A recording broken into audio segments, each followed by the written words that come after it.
Buenas y santas, queridos amigos que no te la cuenten, aquí el padre Javier Oliveira Rabasi.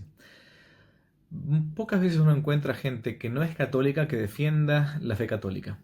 En este caso, hemos tenido la oportunidad hace algunos meses de entrevistar a la licenciada Claudia Peiró, licenciada en Historia, periodista, la verdad que una mujer excepcional, que no es católica, sino que es de extracción protestante, hija de un pastor protestante, pero con una gran honestidad intelectual y con una gran valentía al momento de escribir e incluso de disertar.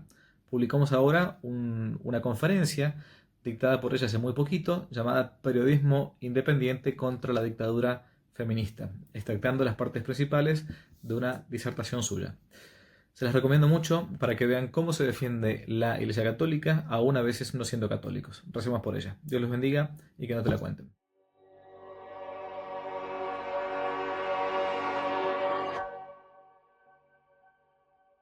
Yo quería empezar por decir algo que puede parecer un poco elemental, pero que últimamente está olvidado o relativizado, ¿no? Y es que comunicar es transmitir verdades, que la verdad tiene que ser la esencia de la comunicación.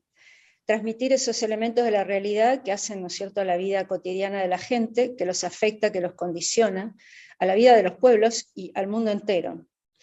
Yo creo que es importante recordar este principio elemental de que la comunicación es transmitir verdades, porque en este inicio del siglo, en estos últimos años en particular, se intensificó una tendencia, que ya viene de antes, pero que se agudizó ahora, que es la institucionalización del relativismo, esta moda de la deconstrucción, de que todo lo que damos por hecho tiene que ser revisado, cuestionado, que no es real, en fin, desde nuestra historia, nuestro presente, todo.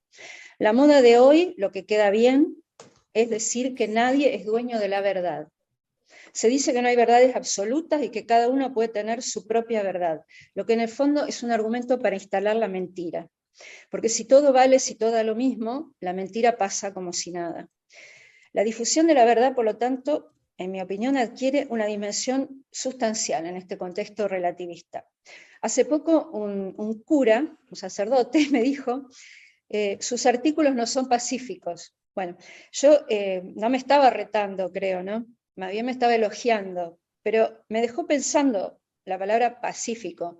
Y yo dije, lo que pasa es que estamos viviendo en un clima, como recién comentaba Adrián, en un clima de batalla, porque decir una verdad parece algo desafiante, parece como, no sé, es algo fuera de lugar. Y en nombre de una falsa idea de lo que es el consenso, con el imperativo de que no tenemos que herir a nadie, en el fondo nos llevan a la autocensura. Pero la verdad es que estamos en un combate, estamos bajo fuego, figuradamente, pero fuego al fin. Estamos en medio de una feroz batalla cultural en la que todos los principios sobre los cuales se asienta nuestra civilización están bajo ataque. La familia, la pareja heterosexual, el lugar de la iglesia, la sociedad, la vida misma. Porque este relativismo que se presenta como una supuesta tolerancia, en realidad va acompañado de una tendencia al pensamiento único, instalado paradójicamente en nombre de la diversidad. Se habla mucho, hoy cuanto más se habla de tolerancia y de diversidad, más agresividad hay en el debate.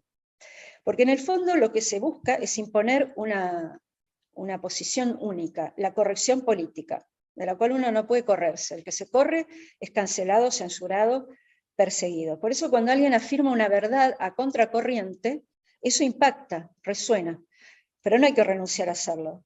Y la primera de esas verdades es la vida.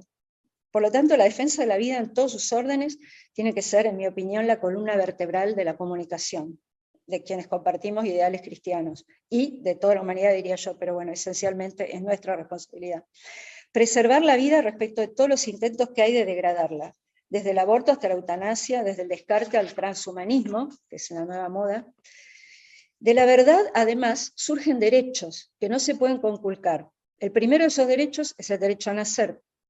Me parece importante decir que es un derecho de la persona humana, porque cuando se habla de derechos humanos en general, la gente alude a los derechos civiles y se omite ese derecho fundamental. La defensa de la vida es esencial para levantar un muro infranqueable a la cultura del descarte. Estamos viviendo en un contexto, en una sociedad que no está generando igualdad de oportunidades, lo sabemos bien, y la Iglesia lo sabe mejor que nadie, porque está en la trinchera, ¿no? El que nace indefenso o desfavorecido el Estado, en vez de ponerse al servicio de su rescate para potenciar sus posibilidades de desarrollo, lo manda a la papelera de la vida, lo descarta. Nacer, ser cuidado, tener educación, tener trabajo, son los derechos que se desprenden de una verdad primera, que es la dignidad innata de todo ser humano. Para los cristianos, la sociedad es una armonía de individuo y comunidad, ni el individualismo que deja a cada uno librado a su suerte, ni el colectivismo que lo ahoga. La familia, que es el componente básico de la sociedad, se enriquece en la comunidad, a la que le aporta y de la que recibe. Por eso debemos combatir todo aquello que lleva a la fragmentación y a los guetos. Y acá me quiero referir a otro fenómeno que se da hoy en nombre de la tolerancia. Es decir, en cambio hoy somos rehenes, diría yo, de minorías que coartan todo debate en nombre de su derecho a no ser ofendidas. Son minorías activas y muy ruidosas y muy visibles. Indigenistas, feministas, trans, ecologistas, veganos, etc., logran, mediante acciones de presión, escraches presenciales o por redes, o boicot, o directamente denuncias penales, imponer su criterio al conjunto, amedrentar. Y no hay duda de que hay que combatir el machismo, hay que combatir el racismo, los prejuicios en general, ¿no? Pero, por ejemplo, a mí me gusta el pensamiento de un psicólogo social norteamericano que se llama Jonathan Haidt, que dice que en la pelea contra los prejuicios, lo que hay que buscar es apelar a la común condición humana y no a la división. Es decir, nos tenemos que acercar al otro, que es diverso, en lo que tenemos de común, de esencia humana. Lo contrario es lo que hacen los nuevos identitaristas. Ellos hablan de opresores y oprimidos, promueven una visión binaria del mundo, ahondan en la segregación y el enfrentamiento entre los seres humanos y nos abocan al conflicto y la fragmentación, dice Haidt. Hoy, en nombre de la lucha contra el racismo, por ejemplo, se está instalando un prejuicio antiblanco. Es decir, todo blanco es un privilegiado en potencia, y si no reconoce que lo es un racista.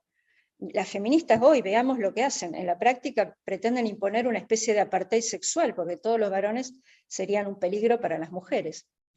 Este clima se completa con el planteo de que un sector no puede representar al otro, ni comprenderlo, ni ponerse en su lugar, lo que evidentemente lleva no al diálogo, sino al gueto, a la segregación. Cada grupo tiene sus cosas, su vida, sus representantes. Esa fragmentación social y cultural es un peligro para la sociedad. Es un clima, además, contrario a los valores cristianos. Por eso, yo creo que la Iglesia está hoy bajo ataque. La Iglesia está bajo ataque porque es el baluarte de la verdad. Por eso es que, digamos, para qué negarlo, todos sabemos, ¿no?, que es normal, hoy vivimos en un clima donde las agresiones hacia la Iglesia son constantes y hacia la fe. No solo está bajo ataque no solo en sus valores, sino algo que pocos saben porque los medios no lo dicen mucho, es que hoy la religión más perseguida en el mundo es la religión cristiana, en cantidad de víctimas que tiene, por la extensión del fenómeno, ¿no? Esto pasa sobre todo en África y en Asia. Nosotros por ahí no lo vivimos tanto en términos tan violentos. Hace poco un cardenal decía: en África esta semana los musulmanes radicales quemaron un seminario. Le dijeron a los seminaristas, que eran adolescentes, muchachos jóvenes, que si volvían los iban a matar. ¿Los medios occidentales recogieron la noticia? No. ¿Por qué no?, dice, se preguntan. ¿Porque son africanos y lo que pasa a los africanos no importa? ¿O porque son católicos y lo que le pasa a los católicos no importa? ¿O que tal vez porque son católicos y africanos? Silencio total. Bueno, después comentaba que había habido ataques similares en la India, hubo ataques similares en Francia, donde se han quemado iglesias, se han vandalizado estatuas, hasta se asesinó un sacerdote. Hubo ataques en Estados Unidos, donde también se puso de moda voltear estatuas de santos, quemar iglesias. Y hay un grupo de católicos de origen irlandés que denunció a los medios de Estados Unidos por callar sobre la creciente ola de violencia anticatólica que se vive en ese país, y dijo que había una vergonzosa, dijeron, ¿no?, que había una vergonzosa jerarquía de indignación, donde el odio dirigido a los católicos no es periodístico. Es decir, las agresiones a la Iglesia Católica pasan porque no son graves. La Iglesia es el último baluarte de la verdad, por eso tiene una responsabilidad también intransferible. Los métodos para la institución de la mentira se han sofisticado y se han masificado gracias a las redes, pero al mismo tiempo estas son un instrumento que bien podemos poner al servicio del bien. Es de la Iglesia que el pueblo argentino, que es profundamente cristiano y mariano, desea recibir las respuestas que impongan la verdad por encima de la mentira. Porque en nuestra patria, para que en nuestra patria haya un correlato del apostolado ecuménico del Papa argentino en el Vaticano. En el año 2020, en una entrevista a un sacerdote, filósofo francés, Philippe Capel-Dumont, decía que se están dando las condiciones para que la idea de verdad recupere su legitimidad, después de un periodo signado por el relativismo. Él decía que además, al relegar la idea de verdad, lo que logran los relativistas es que la verdad quede en manos de los fanáticos, sectarios, o librada a la simulación de algunos políticos, algo que acá conocemos bien.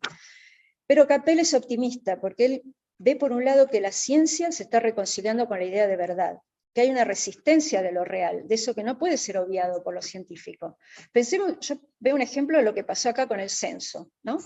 En el censo los deconstructivistas, que quieren tirar abajo todo, incluyeron en la pregunta por el sexo de nacimiento una opción que no existe, que es la X, neutro, o sea, no tener sexo, de nacimiento estamos hablando. No estamos hablando acá de la orientación sexual, que es otra cosa, sino del sexo biológico. Bueno, cosecharon un 0,12% de X, digamos, porque se impuso la realidad, la biología, el sentido común, diría yo, pero bueno, esencialmente la naturaleza humana contra la cual no se puede ir.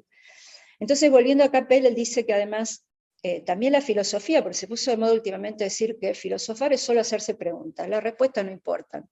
No, él dice eso también está cambiando, porque finalmente es una contradicción. Y por último, la religión, que no es superstición, porque la religión se somete a una crítica, a un juicio fundado, también es un aporte a la verdad. Es decir, que tanto la ciencia como la filosofía y la religión, la noción de verdad es esencial. Y otra cosa que recuerda Capel es que esa idea de verdad es consustancial a la civilización occidental, irriga toda nuestra cultura, nuestras escuelas, nuestros laboratorios, y que el cristianismo es el que le dio esa vigencia. Como, por un lado, como heredero de la filosofía griega de la tradición judía, y por otro, porque completó, honró esa herencia con el dinamismo que le dio la figura de Cristo, al decir que él no venía a abolir, sino a completar, a realizar, a llevar a cabo. Por eso es importante librar la batalla cultural cuando toda la sociedad occidental, sus valores están bajo ataque. Hay un historiador francés que yo entrevisté hace unos años, Jean Sevilla, muy interesante, que me dijo lo siguiente, acá cito, me dijo, cierto capitalismo liberal juega ese juego porque quiere hacer caer, ese juego contra la sociedad occidental, quiere hacer caer las fronteras o las viejas definiciones antropológicas. Lo vimos, ¿no? Con el censo, por ejemplo. En el fondo, dice, hay intereses de dinero financieros. Detrás del transhumanismo, por ejemplo, hay intereses financieros colosales. Bueno, hay que decir que la Argentina lamentablemente es un laboratorio, ¿no?, de todos estos experimentos, porque nuestra clase política está rendida, con alguna rara excepción, pero en general están rendidos. Como dije, el ataque a la verdad va unido al ataque a la Iglesia, porque ella la encarna. Pero hay también en estos ataques una gran cuota de ignorancia, y por lo tanto una gran tarea para los comunicadores, porque la Iglesia ha modelado el grueso de las naciones occidentales, aunque estas mismas hoy no lo reconozcan. Es decir, en nombre de la modernidad, hoy vemos que mucha gente en Occidente reniega de la Iglesia, pero en realidad sigue compartiendo muchas ideas o temas que son de raíz cristiana, y no lo sabe. Por ejemplo, la distinción entre la esfera de lo político y lo religioso, o, algo fundamental, la dignidad innata natural de todo ser humano, y también contra lo que sostiene el feminismo confrontativo, la igualdad entre el hombre y la mujer. Hoy se desprende, yo siempre digo cuando me discuten esto, digo, bueno, pongamos el mapa de la religión cristiana sobre el mapa mundi, y vamos a ver que los países donde la mujer más libre es, más derechos tiene, y más igual es al hombre, son los países de raíz de cultura cristiana, o judeo-cristiana, si se quieren. Bueno, hoy se pretende que lo religioso quede relegado, encerrado en lo privado, para así tener terreno libre para promover el individualismo, la deconstrucción de los géneros, separar al hombre de la biología, impulsar el antinatalismo, la desresponsabilidad hacia el prójimo, que es reemplazada por la conciencia ambiental, etc. Hay algunas cosas que los comunicadores pueden aclarar. Por ejemplo, la famosa distinción evangélica de a Dios lo que es de Dios y al César lo que es del César, no significa que haya que levantar un muro infranqueable entre lo espiritual y lo temporal, sino una distinción entre ambos órdenes. Es decir, la política no tiene que divinizarse, pero lo espiritual la debe inspirar. En concreto, la cultura laica que hoy muchos modernos racionalistas rescatan como opuesta a la doctrina cristiana, en realidad se basa en principios cuya raíz es cristiana. Hay un libro de un historiador británico, seguramente muchos lo conocen, me perdonan si lo vuelvo a citar, Tom Holland, que se llama Dominio, cómo el cristianismo dio forma a Occidente. Se publicó en el año 2020. Holland era un especialista en historia clásica, no creyente, formado sí en el cristianismo, pero él decía que no era creyente. Y él estaba convencido que la Edad Media era esa época oscura de la que nos hablan, por culpa esencialmente de la Iglesia, enemiga, ¿no?, de la ciencia y de los libros. Hasta que el Renacimiento rescató la cultura clásica y revivió Occidente. Bueno, eso es falso, como es sabido, es uno de los tantos mitos que hay contra la Iglesia, una de las tantas fake news de las que la Iglesia es víctima. Holland cuenta que él se sentía incómodo con la moral de la antigüedad clásica, porque si bien le atraía a Grecia y Roma como civilización, a la vez veía que era una civilización que toleraba la esclavitud, que no le concedía ningún derecho a las mujeres, y entonces se empezó a reconciliar con el cristianismo al darse cuenta de que muchos principios que él tenía incorporados en su vida presente, en realidad no venían de Grecia y Roma, sino del cristianismo. Entonces, bueno, por ejemplo, los derechos humanos y la preeminencia del amor, la importancia que se le da al amor. Como mucho, él también tenía esa visión crítica de que el éxito del cristianismo había sido una rémora en la historia del ser humano, porque lo condenó a ser menos libre, más gregario, a no vivir con naturalidad su sexualidad. La historia le mostró la crueldad del mundo romano, del mundo pagano, en contraste con la compasión y la generosidad del cristianismo. Ahí también entendió el éxito del mensaje cristiano en aquel momento y la velocidad con la cual se expandió. Porque ese Dios que ama a todas sus criaturas, el Dios de Israel, que era un Dios amoroso, que creó al hombre a su imagen y semejanza, lo que hace el cristianismo es universalizarlo, es para todos, independientemente de su género, su raza, su nacionalidad.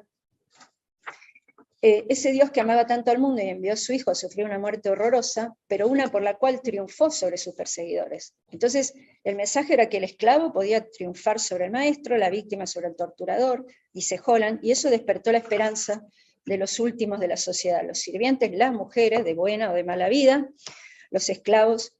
En el siglo III, por ejemplo, la peste de Cipriano, que afectó a Roma, reveló al cristianismo en su naturaleza profundamente compasiva y caritativa. Hasta ese momento el cristianismo era una secta perseguida, pobre y minoritaria. Pero la visión de la muerte, del temor a la muerte inminente y ver el espectáculo de la convicción con la que los cristianos actuaban en medio de esa tragedia, atendiendo a los enfermos, sepultando a los muertos, fue una de las claves de la expansión del cristianismo en ese momento.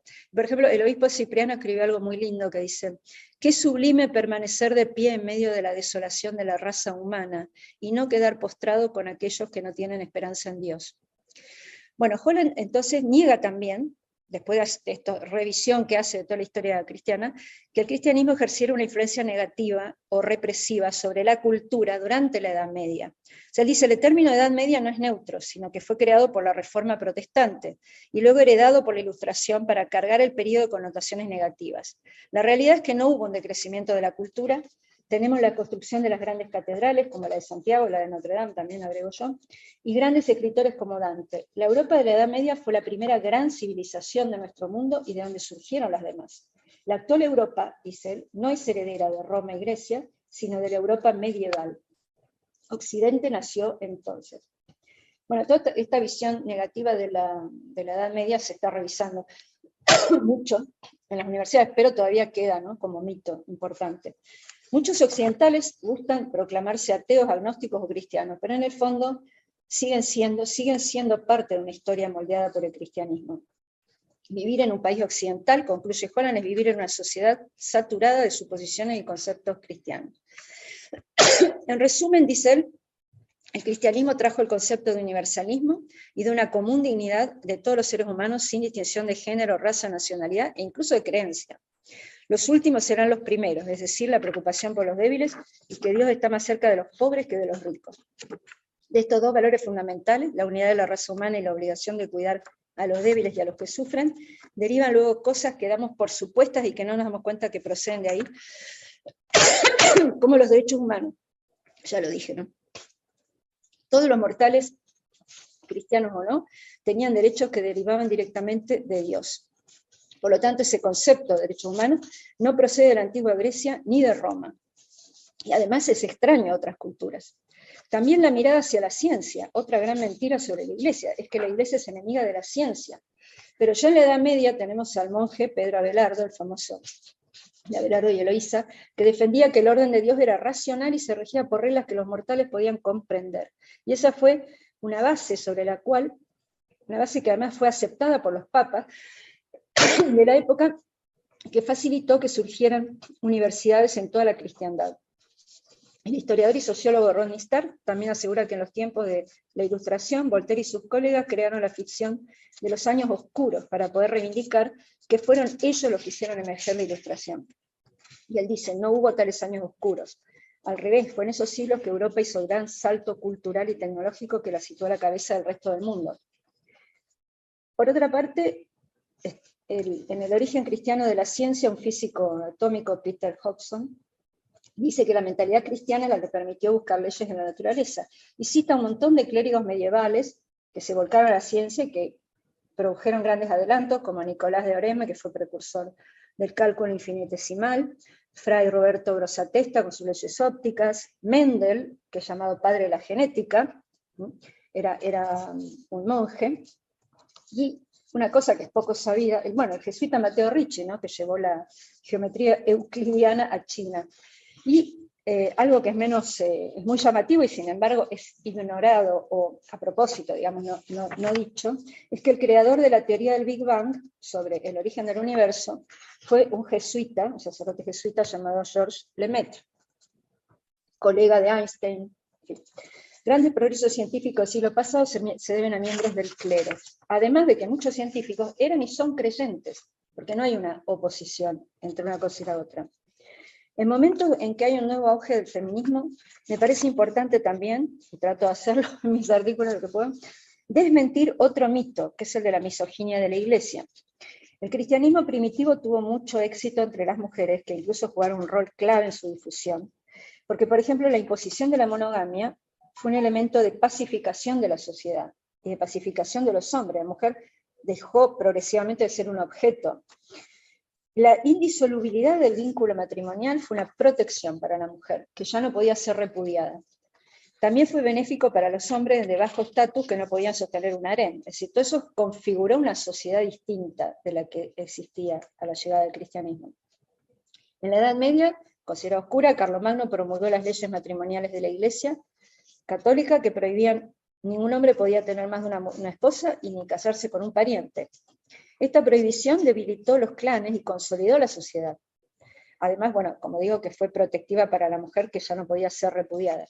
Y otra palabra de moda hoy, en las relaciones de pareja, que es el consentimiento, también es una innovación de la Iglesia, porque la Iglesia es la que impuso esa norma para el matrimonio, que por ser una institución sagrada, no había que contraerlo sin conciencia de qué se trataba, ¿no? Eso se fue desarrollando lentamente, no digo que no haya habido matrimonios impuestos, ¿no?, porque siempre hay excepciones, pero el espíritu de la Iglesia era que el matrimonio fuera por consentimiento. La Iglesia Católica debe ser una religión con mayor cantidad de santas mujeres.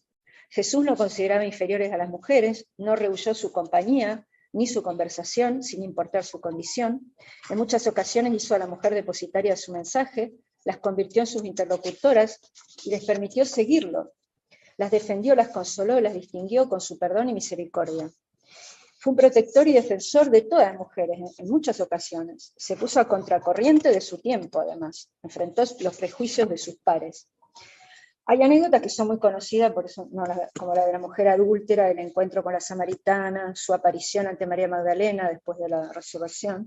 Pero hay un episodio que para mí es muy feminista, por decirlo en términos modernos, y me parece muy significativo y no es tan conocido, por lo menos el público en general, ¿eh? No, ustedes obviamente lo conocen, que es que cuando Jesús está en la casa de Lázaro, de visita, Lázaro tenía dos hermanos, ¿no es cierto?, Marta y María, y se produce un pequeño altercado entre ellas porque mientras Marta iba y venía de la cocina a la sala atendiendo a los invitados, María estaba sentada a los pies de Jesús escuchando sus enseñanzas.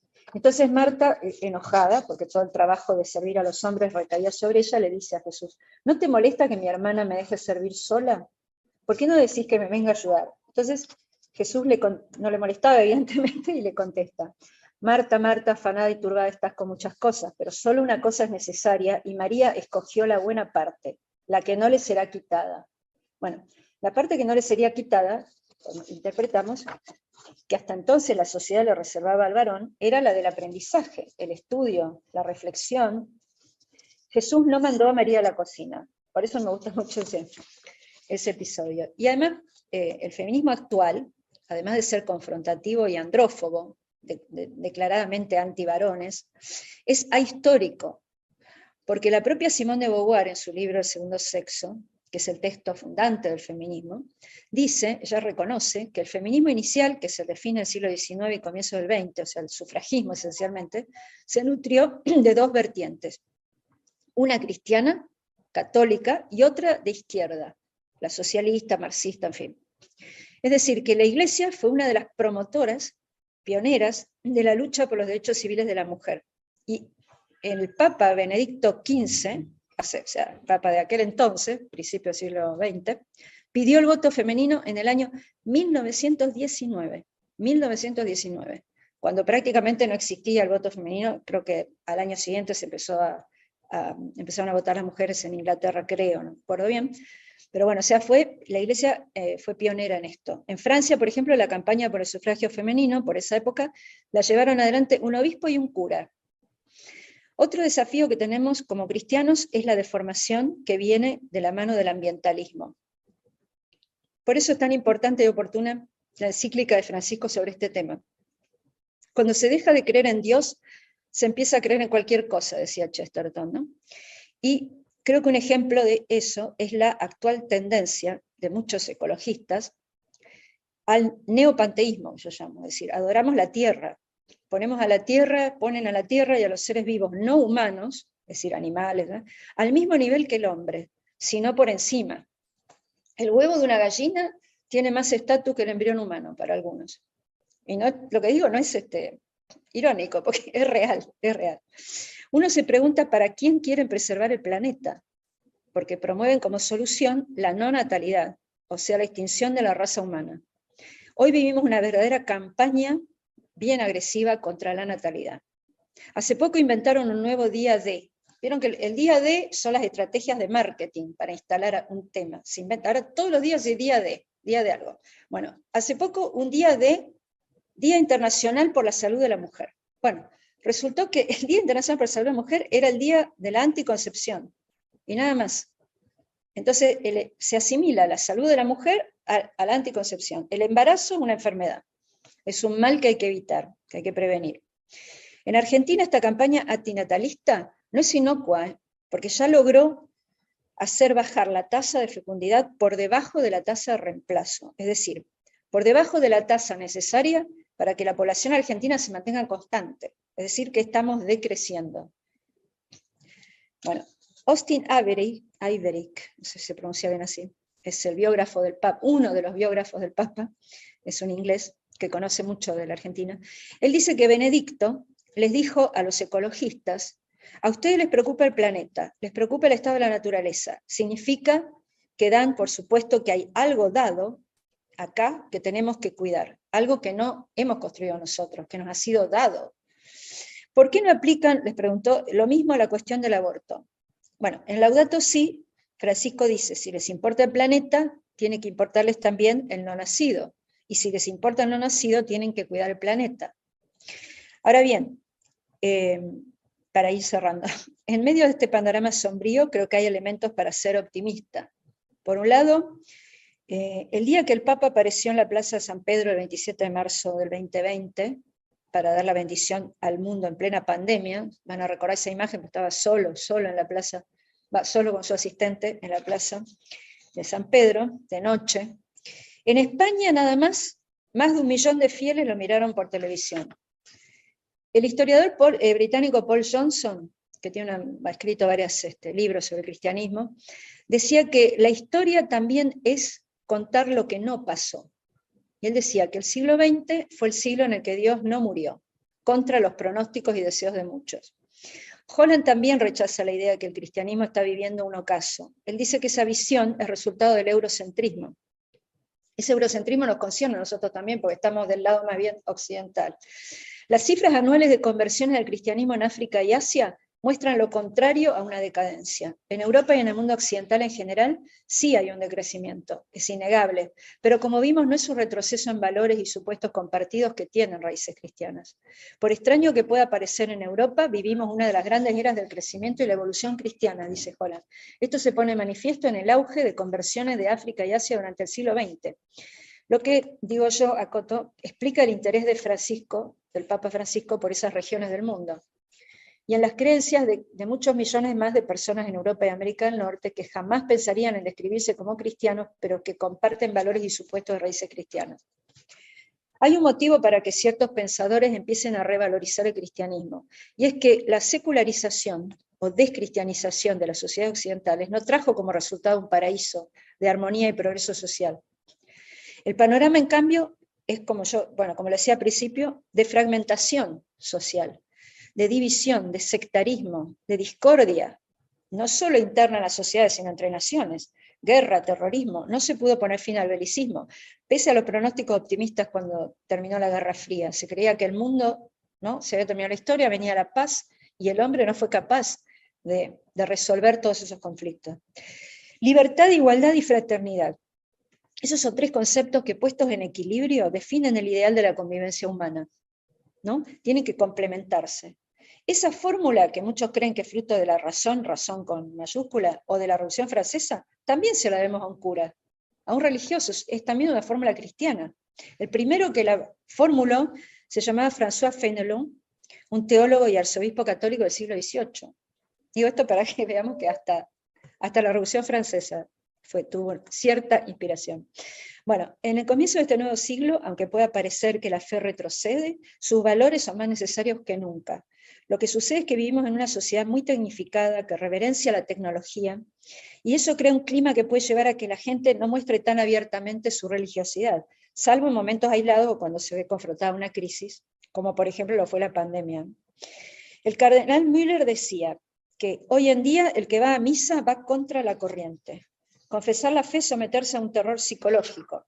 Hay que agradecer al que se confiesa católico o va a misa y quiere practicar y hablar públicamente de su fe. Y hace poco leí a una chica joven, a la que sigo en Twitter, muy inteligente, y escribió una frase que decía: hoy lo revolucionario es casarse y tener hijos. Bueno, en ese clima estamos viviendo. Parece mentira, pero es así. Por eso es más necesario que nunca enarbolar verdades. Cuando yo escribo sobre los temas más acuciantes que tenemos, la vida, la seguridad, la justicia, la educación, la mujer, con un enfoque que parece remar contra la corriente, es impresionante la respuesta que recibo. Obviamente recibo agresiones, como contaba hoy Olaizola, descalificaciones, sin duda las hay, pero la mayor parte de las respuestas que recibo son de gente que se identifica y que me dice: por fin, al fin, por suerte, qué suerte que alguien dice lo que yo siento sobre esto o lo otro. Entonces, esto me confirma a mí que esta supuesta corriente hegemónica, ¿no?, que hoy vivimos, que nos satura, que nos agrede, es superficial, es más visible y ruidosa, pero no expresa el sentimiento mayoritario. Es mucha la gente que espera entonces escuchar verdades, nuestras verdades, que espera que se encienda una luz en esta etapa de oscuridad. La verdad es tan intrépida como liberadora, dice el padre Philippe Capel-Dumont. No temamos decirla. Gracias. Si les gustó el video, aparte de suscribirse, activar la campanita y comentar, en la descripción de este video se van a encontrar con el link de la plataforma Patreon, un modo concreto de apoyar este apostolado que intenta hacer una contrarrevolución cultural y espiritual. Dios les bendiga y que no te la cuenten.